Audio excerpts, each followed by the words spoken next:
옛날에 한 농부가 산에 나무를 하러 갔습니다. 열심히 나무를 하던 농부는 계곡에 앉아 바둑을 두는 산 신령들을 만났습니다. 그때 산 신령들이 이 농부에게 과일을 주었습니다. 농부는 그 과일을 먹으며 바둑을 구경했습니다. 과일이 얼마나 맛나고 바둑의 경기가 얼마나 재밌었는지 시간이 지나가는 줄도 모르고 있었습니다. 농부는 정신을 차리고 이제 빨리 집으로 돌아가야겠다라고 자리에 일어났습니다. 먹던 과일도 주머니에 넣은 채 마을로 돌아왔습니다. 하지만 마을은 농부가 알고 있었던 마을의 모습이 아니었습니다. 왜냐하면 200년이 흘렀기 때문입니다. 그리고 주머니에 있던 과일을 꺼내 쳐다보았습니다. 바로 이 과일은 대추였습니다.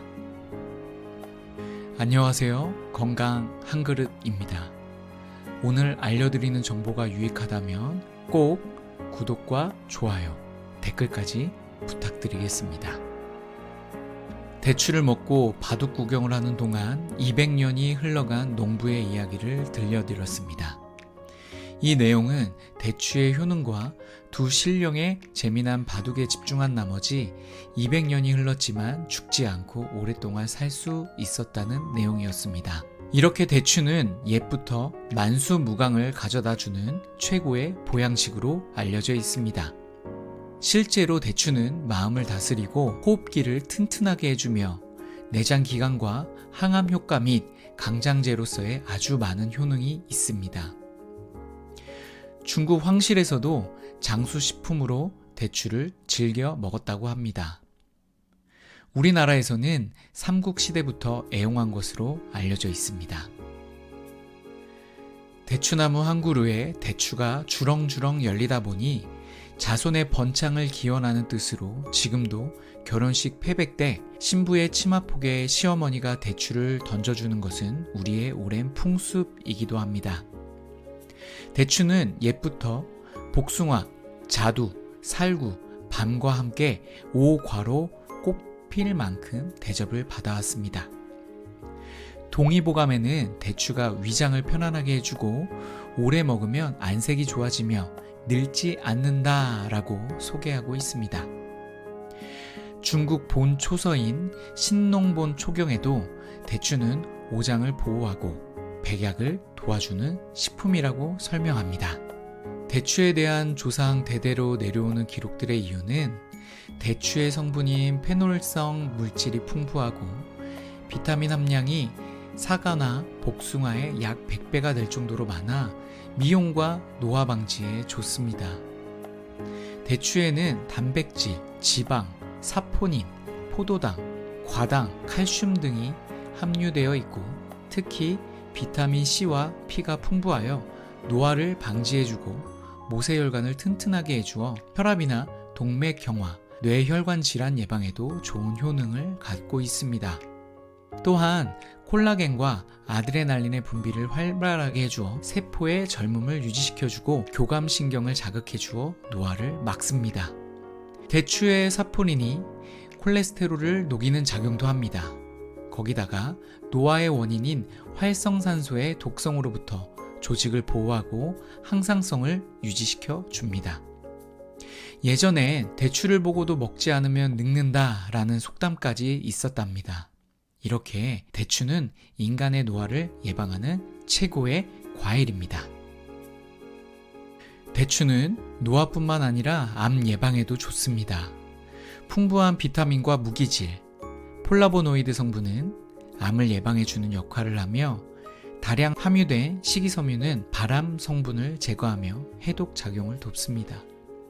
이 성분은 우리 몸에서 자유 라디칼이라고 불리우는 해로운 분자와 싸워 세포 손상을 예방하고 만성 질환의 위험을 줄여줍니다.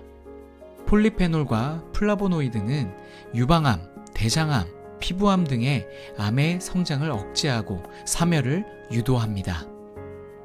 뿐만 아니라 대추는 치매에도 좋습니다. 바로 대추에 들어있는 다당체 덕분인데요. 다당체는 뇌 세포를 보호하고 뇌 기능을 활성화하는 데 효과가 있고 심신 안정, 기억력 증진, 치매 예방에 좋은 것으로 알려져 있습니다. 대추의 다당체는 항산화 효과를 가지며 뇌의 산화 스트레스를 줄여줍니다. 산화 스트레스는 치매의 요인 중 가장 중요한 하나로 꼽히며 특히 알츠하이머 질환에서 신경세포의 손상과 사멸을 가속화시킵니다.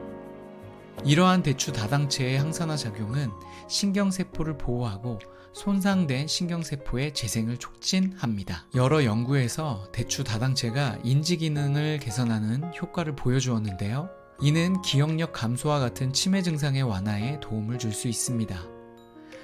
대추 다당체가 뇌의 신경 전달 물질의 활동을 조절하고 뇌의 정보 처리 기능을 향상시키는 데 기여합니다. 이렇게 좋은 대추, 이렇게 먹으면 독이 된다는 사실을 알고 계신가요? 대추를 생으로 드실 때는 복통을 일으킬 수 있어 말린 대추를 먹는 것을 추천드립니다. 말린 대추는 생 대추보다 암 예방에 좋은 폴리페놀 함량이 3배 이상 풍부해 말려서 섭취하는 것을 추천드립니다. 또한 대추는 성질이 따뜻하기에 몸에 열이 많은 사람들은 신경 쓰시면서 드셔야 합니다. 하루 생 대추 기준으로 5개에서 10개 정도가 좋습니다. 말린 대추라도 하루에 20개 이상 넘지 않도록 섭취하는 것을 추천드립니다. 일반인들도 대추를 많이 먹게 되면 빈혈이 일어날 수 있는데요. 사포닌이 다량 함유된 대추를 섭취할 경우 적혈구 세포막을 파괴해 철분 배출을 유도하게 되어 빈혈이 생길 수 있습니다. 빈혈 환자라면 더 위험하겠죠. 또한 대추는 파와 함께 드시면 좋지 않습니다. 파는 소화액 분비를 촉진하는 식품입니다. 더불어 대추는 소화기를 튼튼하게 하여 내장 기능을 회복시킵니다. 결과 소화불량이 일어날 수 있으니 되도록이면 파와 함께 드시지 않는 것을 추천드립니다. 또 대추와 함께 먹으면 안 되는 음식, 바로 꽃게와 새우입니다. 대추는 따뜻한 성질을 가지고 있고 소화를 촉진하는 효과가 있다고 말씀드렸죠. 반면 꽃게와 새우는 차가운 성질을 가진 식품으로 분류되어 때때로 소화불량을 유발하거나 심하면 복통이나 설사를 유발할 수 있습니다. 한의학에서는 두 식품을 먹으면 한열병에 걸리게 하므로 최소 2시간 간격을 두고 먹는 것이 좋다고 합니다. 그렇다면 이번엔 대추와 함께 먹으면 좋은 음식은 어떤 것이 있을까요? 첫 번째, 바로 생강입니다. 대추는 소화력이 약한 사람이 먹으면 속을 더부룩하게 할 수 있습니다.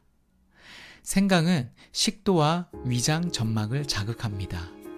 이 둘을 함께 먹으면 매운맛을 내는 생강의 쇼가올 성분이 소화액 분비를 촉진하여 대추의 소화를 돕고 대추는 생강의 자극성을 부드럽게 하여 서로 단점을 상쇄하고 서로의 장점을 극대화시킵니다. 또한 생강에는 강력한 항염증 성분인 진저롤이 함유되어 있어 염증을 감소시키는 데 도움을 줍니다. 대추에도 항염증 효과가 있어 이 2가지 식품을 함께 섭취한다면 염증 관련 질환에 2배로 효과를 보실 수 있습니다. 그렇다면 이 2 식품을 어떻게 먹으면 좋을까요? 대추와 생강을 따뜻한 차로 드시면 좋은데요. 생강 대추차 끓이는 방법을 쉽게 설명드리겠습니다. 대추는 깨끗이 씻고 칼집을 내고 생강은 껍질을 까서 편으로 썰어 준비합니다. 압력솥에 물을 받아 대추와 생강을 넣고 뚜껑을 닫은 다음 흔들어 줍니다. 불을 약하게 줄인 다음 20분에서 30분 정도 끓입니다. 다시 뚜껑을 연 채로 5분에서 10분 정도 더 끓여주면 더욱 진하게 국물이 우러납니다. 우려진 대추와 생강을 체에 맞춰서 받아내고 약한 물을 더 넣고서 끓여줍니다. 이렇게 생강 대추차를 자기 전에 드신다면 스트레스 완화와 하루 많이 움직인 내장기관에 안정을 줍니다. 또한 몸에 염증이 있거나 암세포의 활동을 둔화시키니 꼭 자기 전에 드시는 것을 추천드립니다. 대추와 함께 드시면 좋은 식품 두 번째, 바로 양파입니다. 대추와 궁합이 좋은 양파는 대추와 함께 몸의 독소를 배출시킵니다. 그리고 우리 몸의 해독을 담당하는 간을 도와주기 때문에 간 기능을 보호합니다. 실제 연구에서 대파와 양파 혼합 추출물을 섭취했더니 간 지방이 감소한 효과를 볼 수 있었습니다. 이 효과는 양파 속 케르세틴 성분이 간 속 지질을 낮춰 간에 축적된 지방을 분해하는 데 큰 도움이 되었기 때문입니다. 대추와 양파도 대추 양파차로 드시면 좋은데요. 먼저 양파 반 개를 껍질째 썰어줍니다. 대추는 씨와 살을 따로 분리해 약불에 볶아줍니다. 대추씨를 약불에 볶아주면 영양성분이 응집돼 건강에 좋고 쓴맛이 사라져 고소한 맛도 배가 됩니다. 손질한 재료를 물에 넣고 약 30분간 끓여주기만 하면 간 건강에 좋은 뜨끈뜨끈한 대추 양파차가 완성이 됩니다. 오늘은 여기까지입니다. 오늘 영상이 좋으셨다면 사랑하는 사람에게 이 영상을 공유해 건강 한 그릇 대접해 보시길 바랍니다. 감사합니다.